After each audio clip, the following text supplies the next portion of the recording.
Բայց այդ հարցը վաղուց է հնչում։ Հերմինե ջան, վերջում կտակ, հա, հարցը։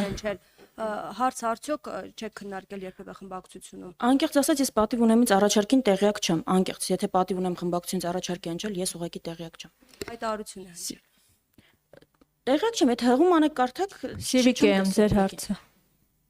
Տիկին Վարդանյան, Իշխան Սաղաթելյանը կարելի ասել ամիսներով աշխատանքի չի ներկայանում, երեք ներկայացավ, ինչ որ իրավիճակ ստեղծվեց, լարվածություն առաջացավ, իր շուրջն էր դա, այնուհետև նա հայտարարեց, որ լարված իրավիճակ առաջացավ այն բանից հետո, երբ դուք բարձրաձայնեցիք ցեղասպանության վերաբերյալ նախագիծը, ինչու է դաշնակցությանը թվում, որ ցեղասպանության ճանաչման հարցով մտահոգված եք միայն դուք, մնացածը ոչ մի բանով չեն հետաքրքրվում։ Շնորհակալություն հարցի համար, ծառը ճանաչվում է իր պտուղներից, դաշնակցությանը չի թվում, ոչ էլ Իշխան Սաղաթելյանն է հայտարարել։ Ինչ տեղի ունեցել ձեր աչքի առաջ եւ մի քիչ դժվար է էլի այդ տեղի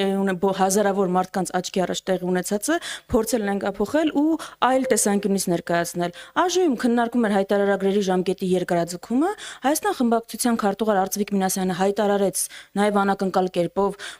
որովհետեւ դրա մասին խոսակցություն չէր եղել եւ դա հենց այդպես էլ նախատեսված էր, որ մենք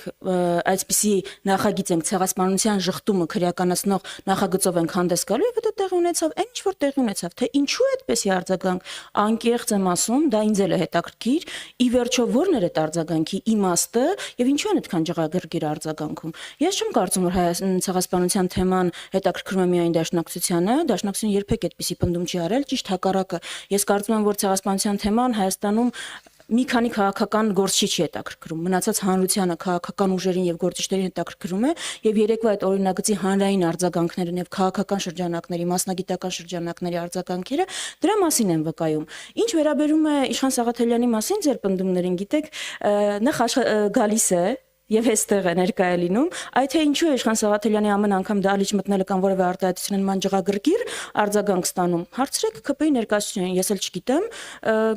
չգիտեմ, թող իրենք մեկնաբանեն, բայց ցեղասպանության թեման տպավորությունը, որ դաշնակցությունը ուզում է սեփականաշնորհել,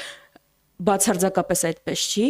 Մենք բնական դաշնակիցներ են, բոլոր են կառույցները, անկախ որևէ այլ հարց ունեցած տարբերությունից, բոլոր են կառույցները, անհատները, ովքեր հետապնդում են ցեղասպանության միջազգային ճանաչման գործընթացը, եւ մենք ամբողջ աշխարհում համագործակցում ենք իրենց հետ։ Մեր ցավը այն է, որ հիմա Հայաստանի Հանրապետությունում մենք կարիք ենք ունեցել բերել ցեղասպանության շղթումը քրեականացնող օրինագիծ։ Այ դա